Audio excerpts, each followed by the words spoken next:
បាទបងប្អូនរឿងដែលអស់សំណោចមួយកើតនៅប្រទេសស្វីសនៅទីក្រុងហ្សឺណែវបន្ទាប់ពីកិច្ចប្រជុំក្នុងសន្និសីទសមាគមសភាអន្តរជាតិលើកទី151គឺជារឿងដែលគួរឲ្យអស់សំណោចសមាជិកសភាថៃលោកអនុជបូរផាចៃស្រីទាមទារឲ្យកម្ពុជាមិនត្រូវបំពានលើតម្លៃមនុស្សធម៌និងសន្តិភាពរបស់ថៃអានេះវាជារឿងមួយដែលគេនិយាយថាចោលហើយតែស្រែកឲ្យគេចាប់ចោលរឿងកើតឡើងនៅថ្ងៃទី22តុលាឆ្នាំ2025ម្សិលមិញនៅក្នុងសន្និសីទសមាគមសភាអន្តរជាតិលើកទី151នៅទីក្រុងហ្សឺណែវប្រទេសស្វីសសមាជិកសភាថៃលោកអនុជបូរផាចៃស្រីដែលមកពីគណៈបក United Thai Nation Party ហើយជាអតីតអ្នកនាំពាក្យរដ្ឋាភិបាលផងនោះបានថ្លែងឲ្យសភាអន្តរជាតិដឹងដែលការថ្លែងរបស់គាត់នេះជាការកោះចោទប្រកាន់កម្ពុជាពេញទំហឹងហើយព្រមានថាកម្ពុជាមិនគួរបំពានលើតម្លៃមនុស្សធម៌និងការបដិញ្ញាចិត្តសន្តិភាពរបស់ថៃទេ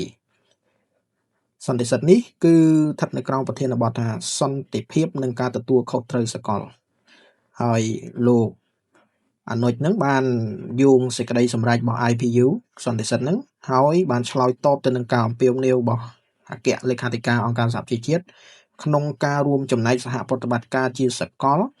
សម្រាប់សន្តិភាពយុត្តិធម៌និងការអភិវឌ្ឍប្រកបដោយចីរភាពរឿងនឹងវាមិនខុសពីថាចោលតែស្រែកឲ្យគេចាប់ចោលទាំងដែលខ្លួនឯងជាអ្នកបំពេញប៉ុន្តែ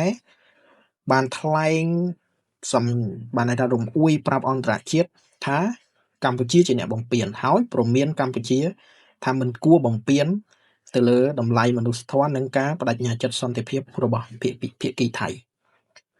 បាទគាត់បាននិយាយថាបញ្ហាវិបត្តិស្មុគស្មាញនៅលើពិភពលោកហ្នឹងគឺចាប់ពីការប៉ះទង្គិចមិនអាចដោះស្រាយដោយប្រទេសតែមួយបានទេត្រូវការពិភាក្សាសហការនិងគោរពច្បាប់អន្តរជាតិការនិយាយរបស់គាត់គឺផ្ទុយស្រឡះពីអ្វីដែលកំពុងកើតឡើងទាំងស្រុងជាក់ស្ដែង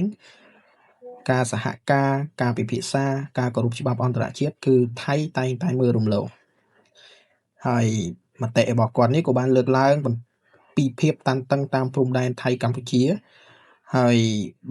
ប្រជាជនគេសង្កេតមើលថាថៃគឺតែងតែធ្វើផ្ទុយពីអ្វីដែលខ្លួននិយាយប៉ុន្តែថៃបានព្យាយាមបង្ហាញទៅអន្តរជាតិដោយលោកអនុជនេះបាននិយាយថាខ្លួន